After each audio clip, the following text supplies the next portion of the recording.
So in these times at the moment, what is the best thing that we can do as felting artists to ensure that our work gets sold? So my name's Charlotte, I'm the felting alchemist, and today, well, I'm just sat at the park really with my children, and I thought I'd take the opportunity to make a quick video whilst I'm here and they're playing, although Freya, you're getting involved in the video, to have a chat about what is the best thing to do in these times where people aren't spending as much money. And you know, as artists, we spend a lot of time making things that are actually sort of very expensive, and how do we sell them? And I think the thing to remember is that we're very unique in terms of the art that we sell.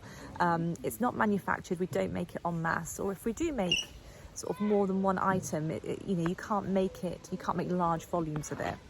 And I think that's a really important thing to remember. You know, you've got all these major companies that are churning out loads of rubbish, loads of plastic. That's fine, it's fine, doesn't matter, honestly, it doesn't matter. Yeah. It doesn't, and churning out loads of plastic, and, you know, it's all crap really. Whereas as needle felting artists, we're making things that are bespoke. We can make things especially for people. We can make things that are, you know, really special, that people can treasure and keep forever. And I think that's a really important thing to remember. And I think it's a really good time to start thinking outside of the box in terms of what we can do to ensure that we're still selling our art.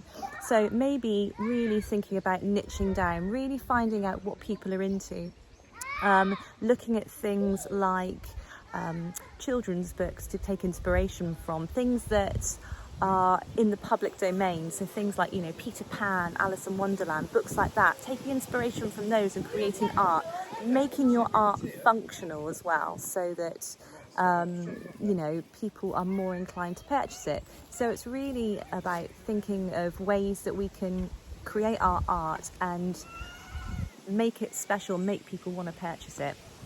And I think it's also really important to remember that despite everything that's going on at the moment, you're always going to have things like birthdays, Christmas, Easter, you're going to have weddings, you're going to have all those things still going on. People are still going to need to purchase for those.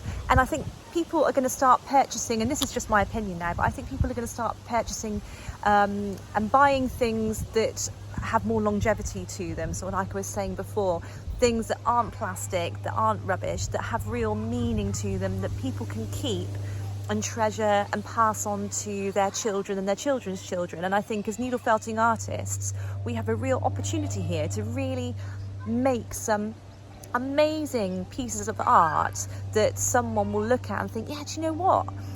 Yeah, it's not a cheap piece of art, but it's for something special and I want to purchase that. So I think that's a really important thing to remember. And I think it's also important in these times, especially if you're in the UK, to look at looking outside of the UK to sell your work. And a lot of you are probably doing that already.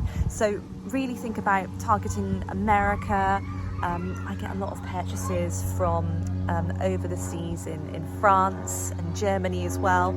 So places like Etsy, whilst they've put their fees up, are still really good for getting those people within your target audience that are outside the UK. So that's a really important thing to remember.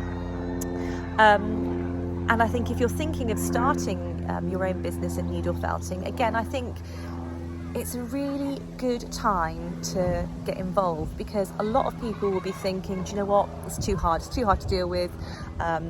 You know, I'm not selling as much because of things that are going on at the moment in the economy. I'm just going to jack it in.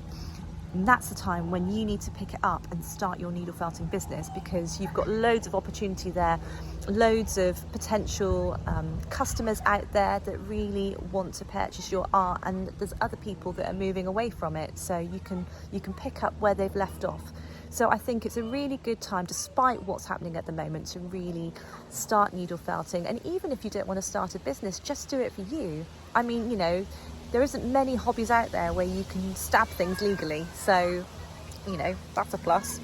But yeah, I just wanted to make this short video whilst I was just here, because I just thought, you know, a lot of people are feeling a bit crap at the moment in terms of what's going on, and I think it's important to remember that there's still loads of opportunity out there. So that's me, and I will see you again soon. Thanks.